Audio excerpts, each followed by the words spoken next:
नमस्कार। आज विरार में विनोद तावड़े जी, जो कि एक जनरल सेक्रेटरी और सीनियर लीडर हैं भारतीय जनता पार्टी के, वो एक रेड में, और ये रेड इलेक्शन कमीशन की नहीं थी, वो जो उनके अपोजिंग कैंडिडेट हैं उन्होंने जब रेड किया तो उनके पास 5 करोड़ रुपए और एक डायरी जिसमें उन्होंने किसको पैसा बांट रहे थे एक होटल में पाए गए हैं। तो ये क्लियरली साबित करता है जो हम बार बार आरोप लगा रहे हैं कि ये वो सरकार है भारतीय जनता पार्टी की जिसने सोच लिया है कि वो सत्ता में तभी आ सकते हैं जब धन बल का इस्तेमाल करते हैं। उद्धव ठाकरे जी के ऊपर इलेक्शन कमीशन ने 4 बार चेकिंग की थी। उनकी एक वेलकमिंग कमेटी थी, हर बार वो किसी हेलीकॉप्टर से उतरते थे, उनका चेकिंग करते थे।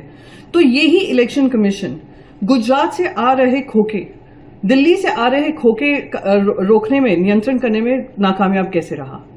सबसे पहले तो सवाल ये उठता है विनोद तावड़े जी विरार में, अगर विरार में ही 5 करोड़ बांटते हुए पाए गए हैं तो बाकी सारे कॉन्स्टिट्यूंसीज में भारतीय जनता पार्टी कितना पैसा खर्च कर रही होगी? तो जो हमने कहा था जब हमारी सरकार गिरी थी कि 50 खोखे एकदम ओके, उसी के आधार पे, उसी के बल पे ये सरकार गिरी थी हमारी, और वही दंगा नाच हमने गोवा की टेबलों पे देखा जो आज पैसे बांटते हुए हमें दिखाई दिया है। जो भारतीय जनता पार्टी का विश्वास प्रजातंत्र से हटकर धन की मजबूती पर प्रजातंत्र स्थापित करने का काम है, आज पर्दाफाश हुआ है।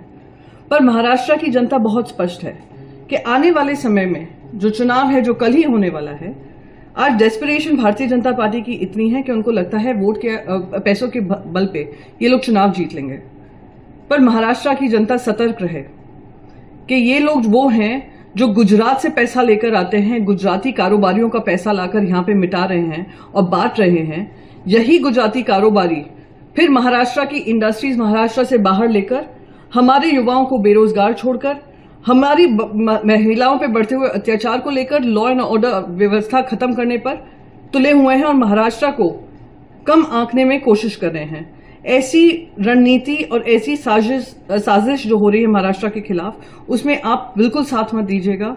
और विनोद तावड़े जी जो एक सीनियर लीडर हैं भारतीय जनता पार्टी के और आज पकड़े गए हैं, उन पे किसी तरीके की कार्रवाई होगी। और मैं तो मांगती हूं ऐसी इलेक्शन कमीशन को, ऐसी पॉलिटिकल पार्टीज पे भी कार्रवाई करनी चाहिए जो पैसों के बल पे और धन के बल पर और सत्ता के बल पर और कुछ चुनिंदा इंडस्ट्रियलिस्ट के बल पर, पीएम केयर्स, इलेक्ट्रल बॉन्ड, सबके बल पर चुनाव जीतना चाहती है और प्रजातंत्र का गला घोटना चाहती है, उस पर सख्त से सख्त कार्रवाई करेंगे।